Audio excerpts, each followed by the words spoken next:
I will draw your face.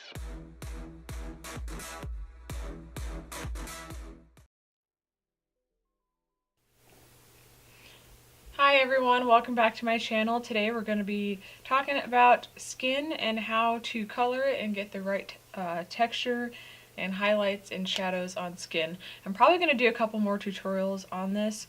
I really do want to go more in depth so I can kind of answer all your guys' questions, because you do usually ask me a lot of questions.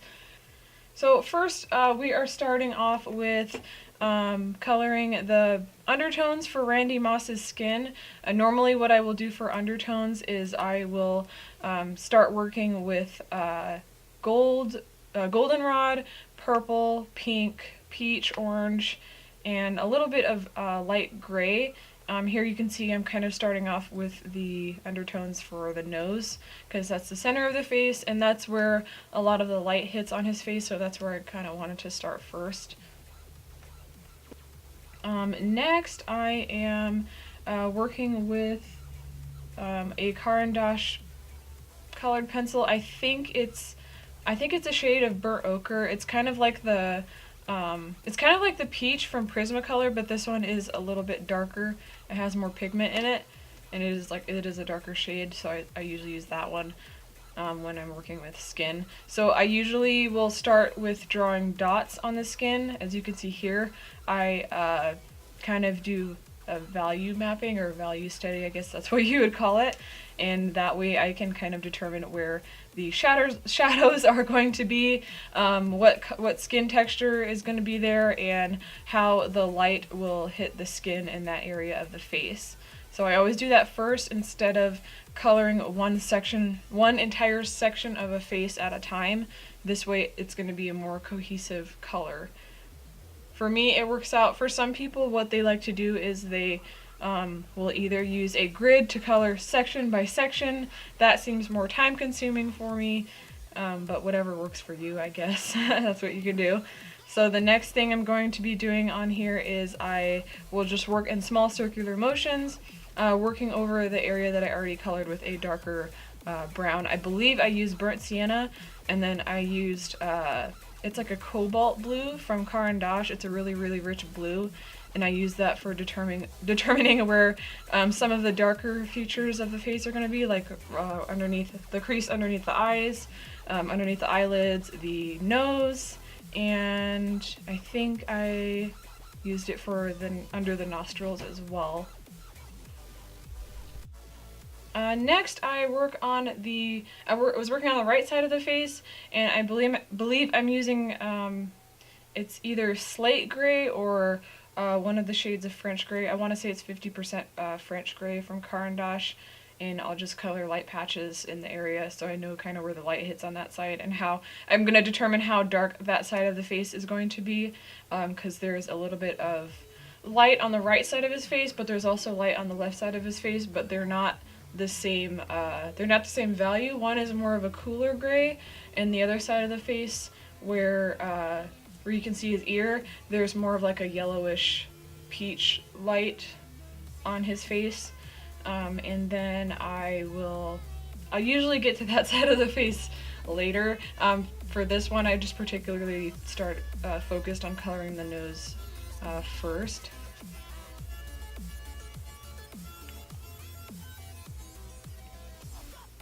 And as you can see, I will go over it with a terracotta color from Prismacolor and a white Caran D'Ache pencil to add more light onto the skin.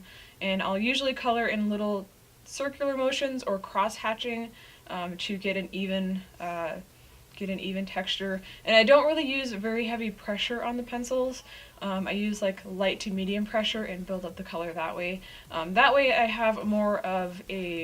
still have more of a paper texture to work with, so that it's not overly saturated in color there, so that way I can layer color on top of that. If you color really hard on the paper first, sometimes it's kind of hard to layer color on top of it, so it's best to just work slowly and add a little bit at a time, so that way you can, if you do need to erase, you can go back and it's easier to go over the area that way. Next, I am working on the stubble. Normally, when I start off drawing a face stubble, I will start off with gray, orange, and blue, and then I will kind of add those colors in the rest of the face to make sure that when you draw like the beard or any kind of facial hair, any face stubble, 5 o'clock shadow, it's not completely standing out from the rest of the face. It's more, the tones are going to match the rest of the face properly, so it doesn't look like you just pasted on a beard or facial hair. And then I forgot that thing on their nose, what it's called, but I started coloring that a little bit with a light gray, so I can just make sure that when I'm coloring the nose, it's like, I don't know how you'd say it, that the nose values are dark enough. Since the thing on his nose is like a charcoal black color, I want to make sure I was coloring dark enough there. So that's the reason I kind of started coloring that area first.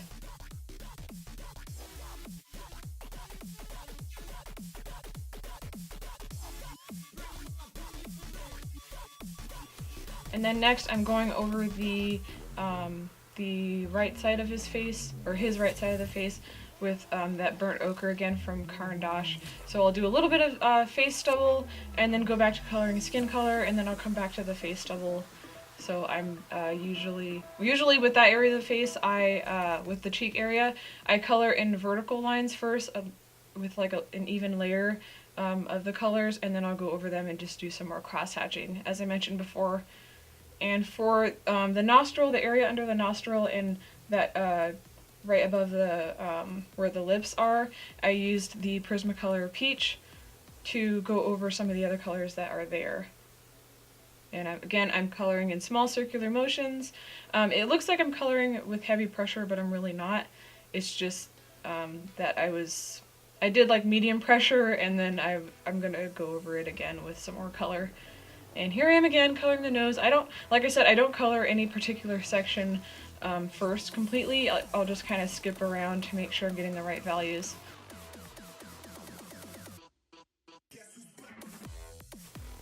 And the corner of his mouth, where the smile lines are, there's a little bit of dark brown from, I think that's a Caran D'Ache brown, or it's Prismacolor. It might be Prismacolor Espresso or something. I'll color dots there first, and then I'll go over it with some more of that peach color.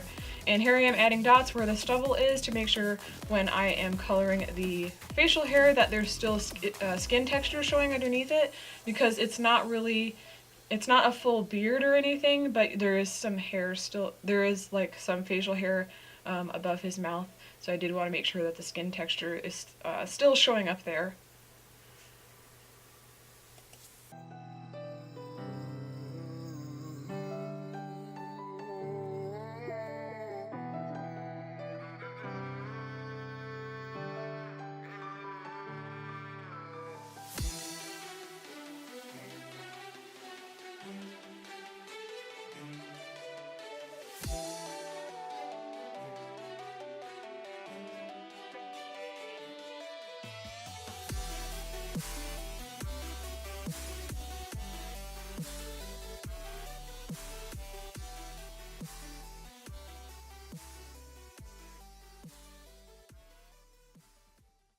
And again, to bring warmth back to the face, I will usually add a little bit of the bright pink from Caran D'Ache, because it's a really good opaque pink, and I'll add that back to bring some more color to his face without adding too much white.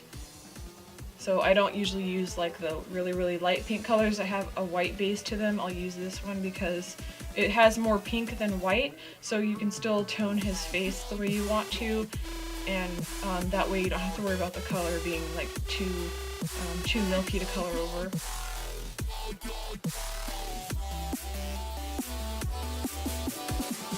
And I'm just adding some more dots to his face using that same pink. And then I'm going over the, I think I already had either Spanish orange there or goldenrod. I had terracotta, and then I'm going over it with the pink and using vertical lines.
Here I'm using goldenrod, and that is so I can bring some more light back to his nose where I had colored over previously, and it's still going to be a little bit warmer instead of really tan. It's going to be a little bit more yellow. It kind of tones down the oranginess of the tan a little bit.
And then for this part of the nose, I was using, I think it was a 20% gray from Prismacolor. I think it was it's a 30% warm gray from Prismacolor, and it is, it's really good for adding texture to that area of the face. So what I do is I'll make dots on the face, and then I color over it with black, so that way it looks like there's light shining on that area of his face.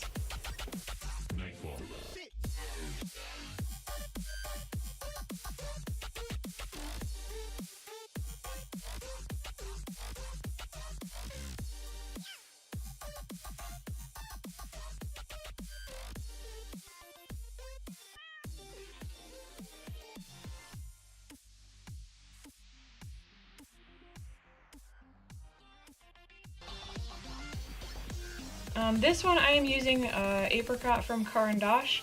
It's a really orangey peach, but it's really light. I do like that one because that still lets me add color to the face without adding too much white, and it still keeps that area of the face a little bit light.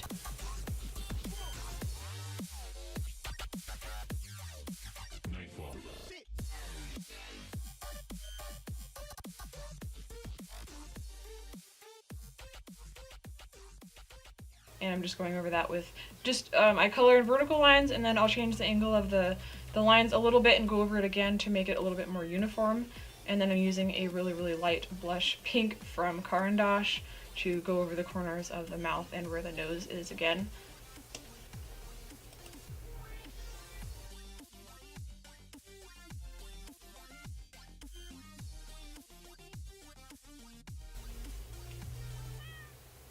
And then I just go over that the cheek area with that same light blush color, and then I'll add some more white on top of that with dots to make sure that you can see the texture of the skin on the cheeks, because there is a lot of light shining on that area of his face, so I wanted to make sure when I was coloring that you can still see the light on his face. There are some areas of this drawing later on that I had to scrape away with an X-Acto knife and go back and add highlights.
And then for the left side of his face, this area on the nose, I was coloring with a really, really light gray from Prismacolor. I think it's like 10% gray or something like that, and it just shows that there's light shining on that side of his face. I didn't want to use pure white, probably because it was just a little bit too, I think it was just a little bit too much white. This one is kind of more of like a toned down white.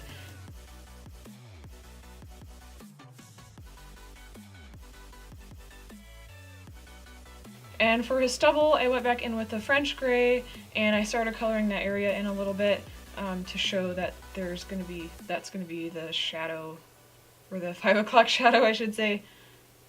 And then I went back with more pink, and I started filling in the areas that are going to be colored, that are going to be covered over by hair. I didn't color skin completely in that area. I kind of worked a little bit, added hair, went back and did some dots for the skin, even though I start out with dots and then color hair, so I keep alternating until I get the layer of color that I want in that area.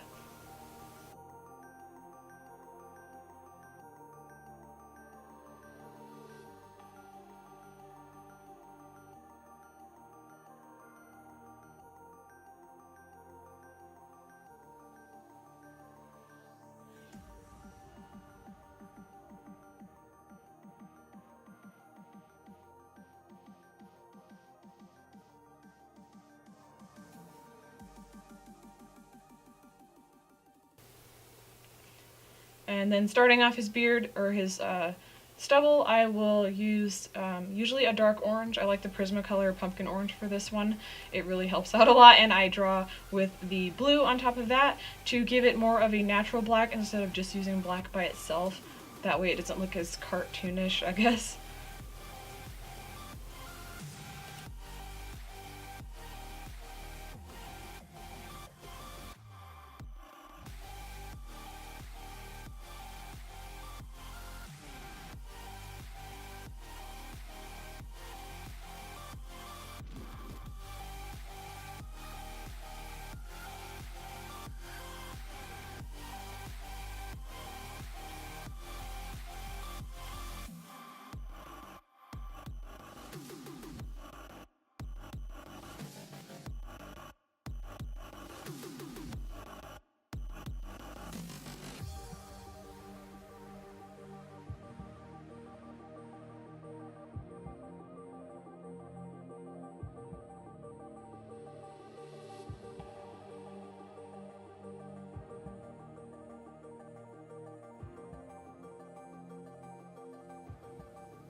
And then for the really dark area where his chin is, I colored in a small section of black, and then I did go over it with some darker browns.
And here I am adding stubble with a really dark warm gray from Prismacolor.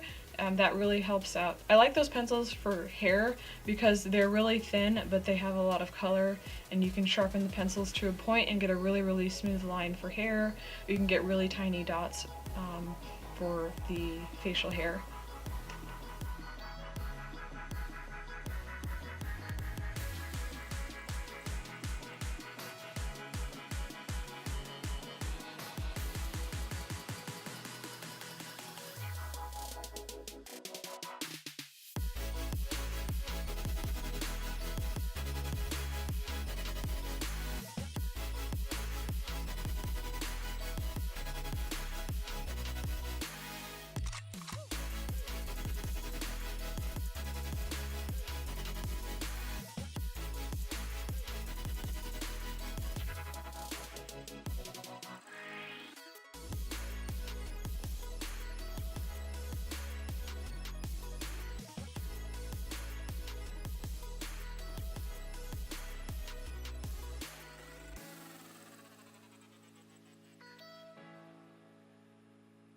And here I am coloring underneath the eye. I think I was using that same warm gray and some black, and then I went back over it with some dots and a little bit of cross hatching with a really light blush pink again, and that way you can still see his skin show through the shadow, and it is a little bit more realistic that way. And then that section of the cheek I colored over with some more of that blush pink in little circular motions.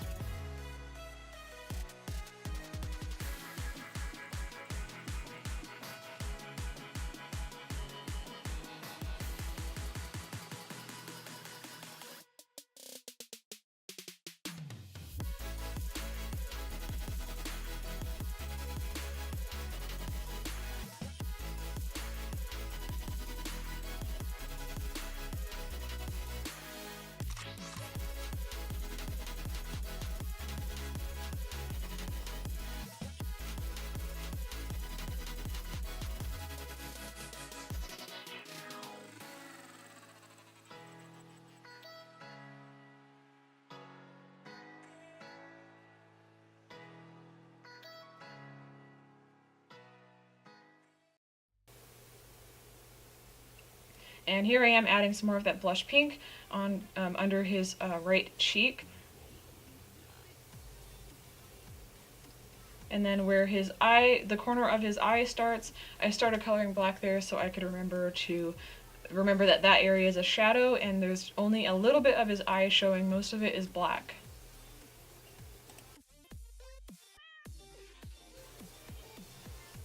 Then I colored in the eye. I think for the actual pupil of the eye, or the iris, I was using black for like 2/3 of it, and then I went in with a couple of dark brown colors. With eyes, it's always best to keep that same thing in mind where you are just coloring with really light layers until you get the opacity that you want. That way, if you erase it, you can go back, and that way it shows you're not coloring too hard on the eyes, and the eyes are not going to be like really they're not going to have any sharp edges. When you layer the color on top several times, you can get a better depth of the iris that way. And then with the edge of the iris, I usually will color a little, kind of like a halo around where the iris meets the white part of the eye, and that way it's not super sharp and cartoonish looking. It looks more like a realistic eye.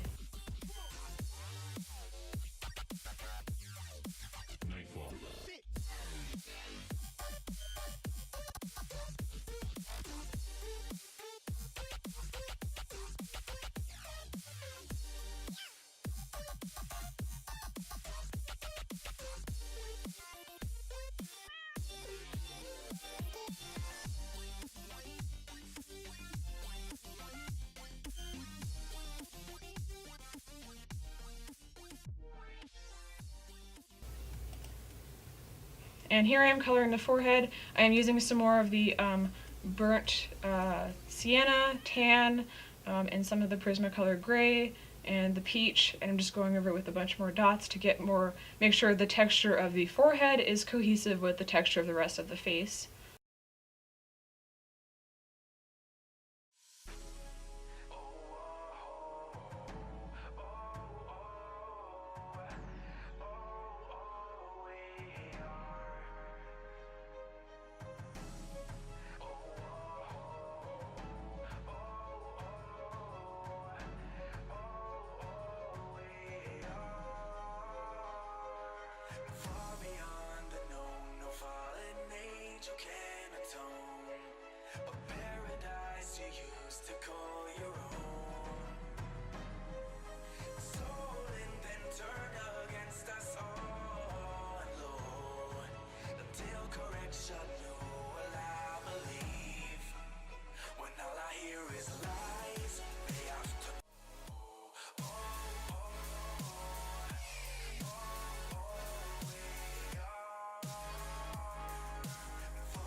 And on this side of the cheek, I'm going over with, I think it's either buff titanium or white.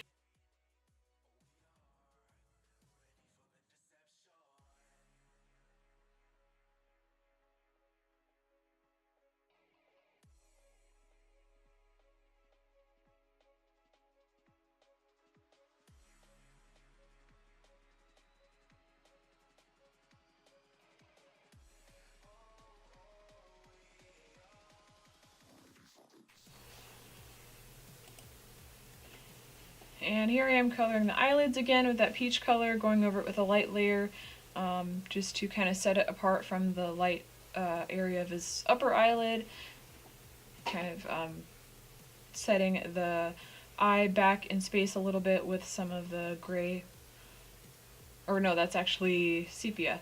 So it's just a really dark brown, and that helps me set the under eye back in space a little bit. And then I went over that with some of the apricot Caran D'Ache pencil to kind of make it more uniform. And then with the highlight of the eye, I just go over that with some dots using the Caran D'Ache white pencil.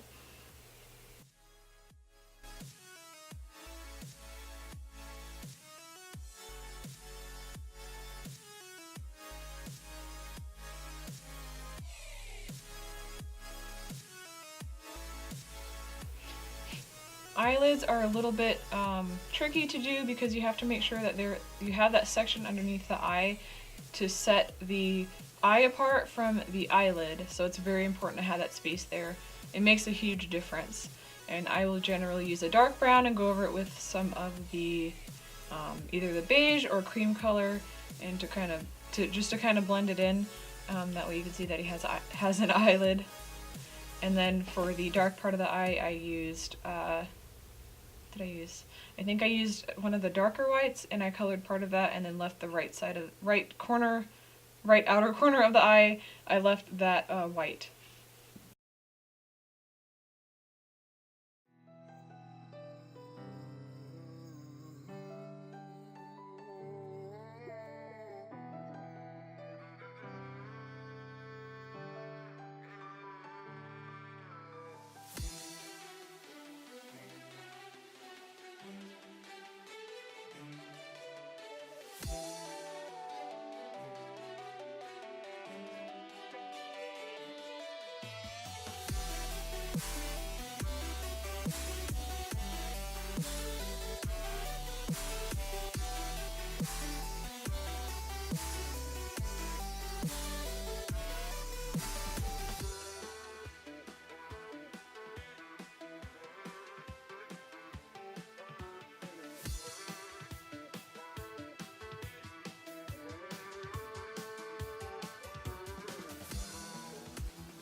And here I am using some of the lavender to tone down some of the yellow in his face.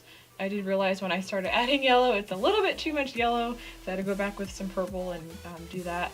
And it also helps again with adding skin texture, which we are definitely concentrating on in this tutorial.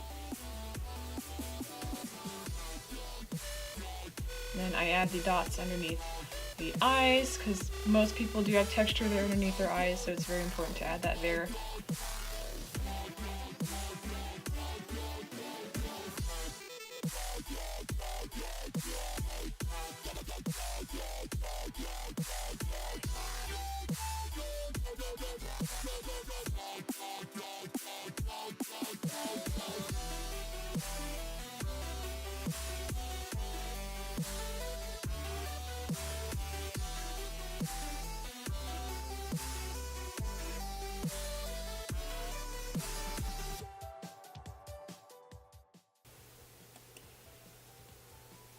I added it on the right side of his face over top that French gray.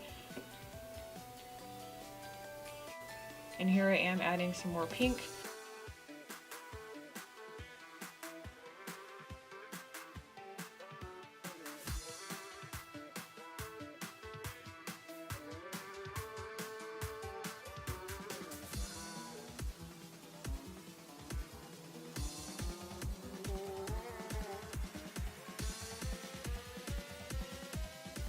And then I went back where the stubble was, and I started adding some more of the peach color.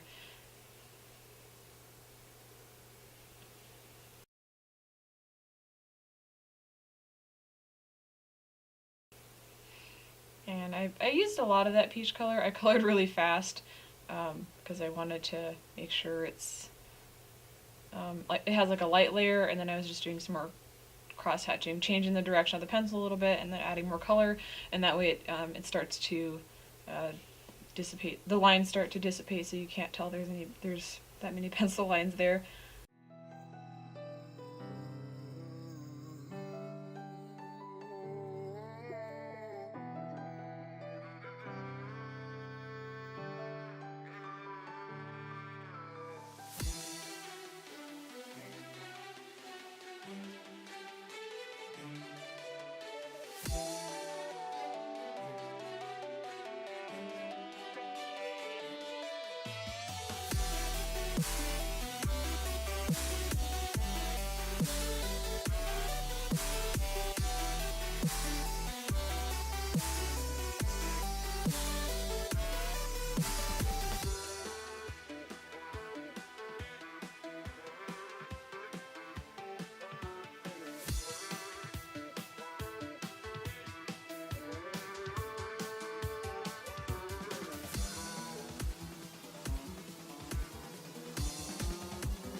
And I'm coloring over the, or under the ear. I was using, I think, either raw sienna or burnt sienna, and going over that with one of the toned white pencils to give it more of a highlight on the skin, because I didn't start coloring the neck until later. So, and I went over again with that peachy color from Caran D'Ache, going in different directions, and as you can see, it's starting to match the rest of the face.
Now where the stubble starts, I did want to make that area of the skin a little bit darker, so that way when I went back to add the stubble, I didn't have to work as hard. So you can it kind of tricks the eye into thinking that there's more stubble there when you color the skin a little bit darker.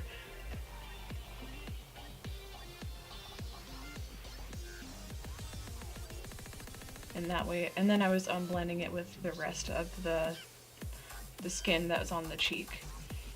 For that area, I did use some more circular motions.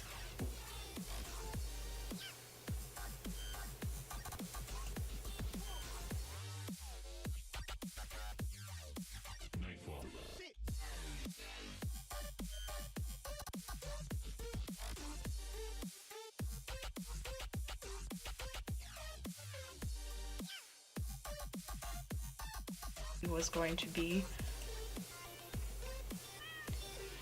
And just to do a value study there, I did color the edge of where the jersey meets the neck. I colored that area just black, and I used a little bit of, I think it was sepia, just to set that in space, so that way when I was working on the neck, that I was getting the colors down correctly.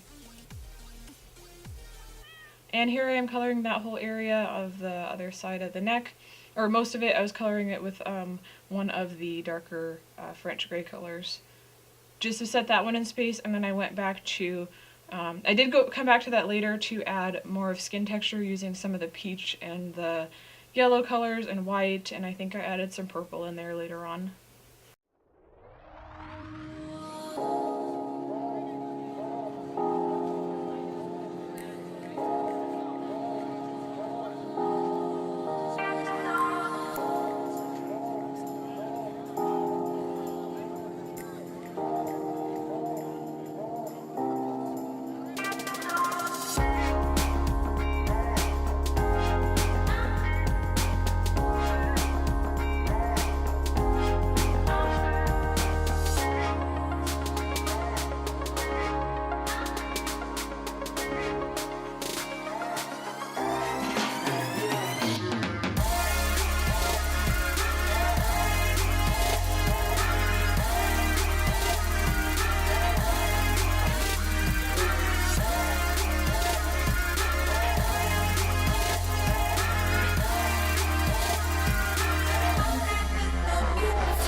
And here's where I was coloring some orange over the blue I had colored in that section earlier. The table was moving because I was kind of pressing hard on the pencil. And I'm adding some more black over top some of the other colors. I wasn't coloring it completely black, but I wanted to get this area kind of dark so that way when I add more color later, you can tell that there's like a shadow on his neck.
And I'm adding some more black over top some of the other colors.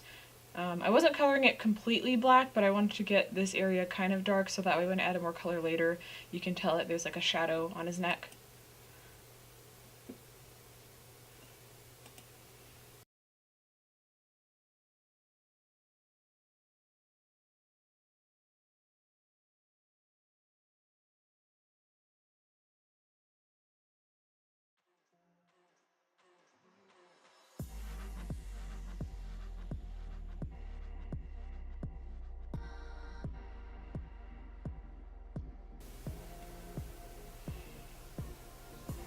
And here's where I added more of the French gray. I use a lot of French gray in my pieces, so those are usually the colors I go through pretty quickly besides black, because I have so many variations of those, because I like to mix them in with other colors like blue and orange, or purple and yellow, or green and red.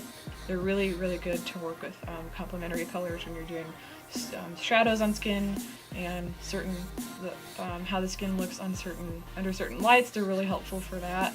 For achieving that, I should say. Let's play.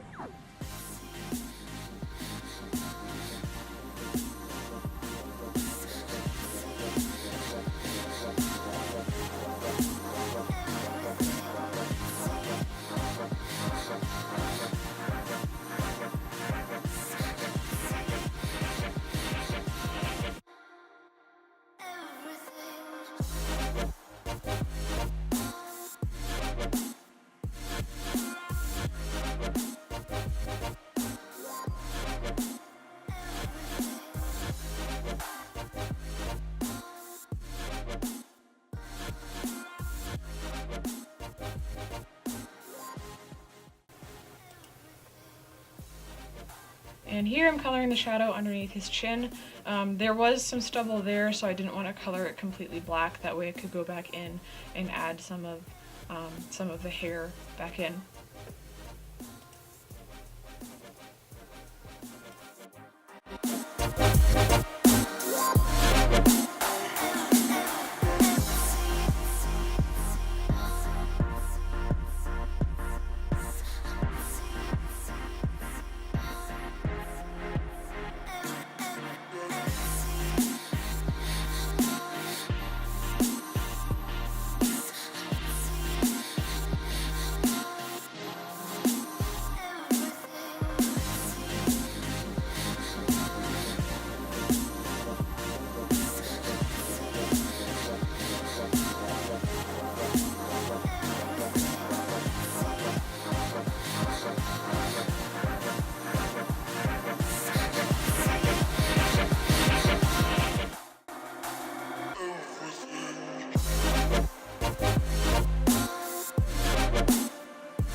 There's some more of that Caran D'Ache pink, or not pink, I should say peach color. I'm doing some more cross hatching there, making it a little bit more uniform with the main part of the face.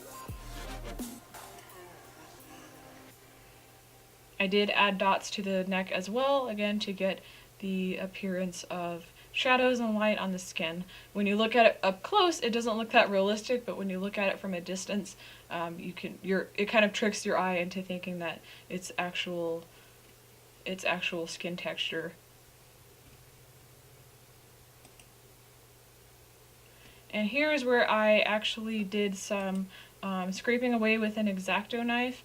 I went in and then I went in with the X-Acto knife and I scraped away some really short lines, and I went over that with a cream pencil and I think pink.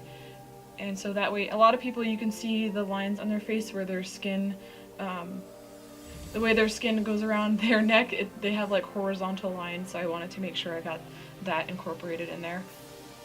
I had to use a really light pencil for that, and it has to be really sharp.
And then this section of the face is where I originally colored green, and I went over it with red to start building up the color for where some of the face stubble is going to be.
And here's a lighter area where I was coloring over with that light pink earlier, and I went over it with, I believe I went over that with gray. I went over that with an X-Acto knife and scraped away some and added more color back, and here I am adding some of that peach color in.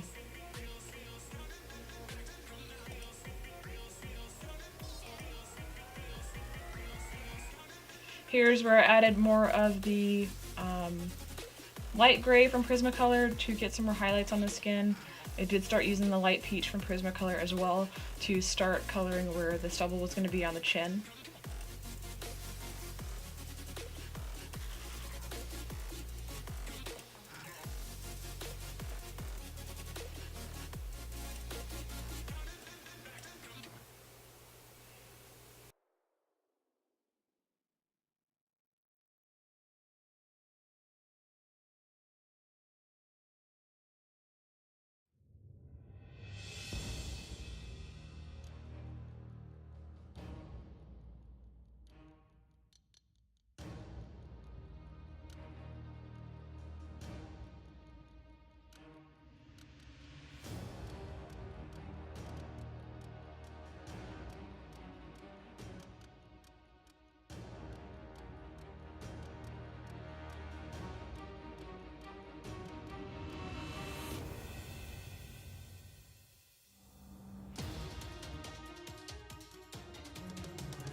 This is the part where I was coloring the lips. I usually start out with a base of green, and I started adding in some magenta colors, gray, and I think it was like a terracotta color. No, it was, I think it was henna from Prismacolor. I like that pink because it's not super bright. It's a little bit more toned down. So I went over the green with those colors to make the pink more, make it a more muted color.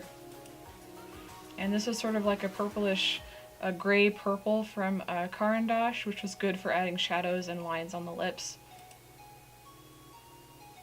Then I added in some white to kind of make it blend, to make it more highlighted, and then I used a gray underneath that, and then used the henna over top of the gray to set the lips back in space.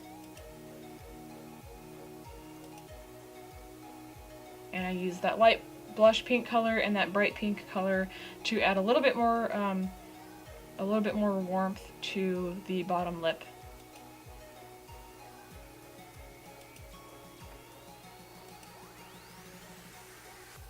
So this is like generally what I do for pretty much every piece. I'm not going to go into a lot of detail, but this is the majority of what I did for the Randy Moss drawing. And I just repeat everything all over again until the paper is filled in. So I hope this helps you guys a lot. I was using Strathmore 500 series plate plate Bristol. That is the 3-ply Bristol, so it's really good and sturdy paper for layering a lot of color on. It's very forgiving, which I do like from a paper. I make a lot of mistakes, so it's better to have one of the thicker papers to work with and fix your mistakes on. I hope you guys enjoyed this video, and don't forget to subscribe to my YouTube channel. I will try to make videos more often, and I hope you have a great day.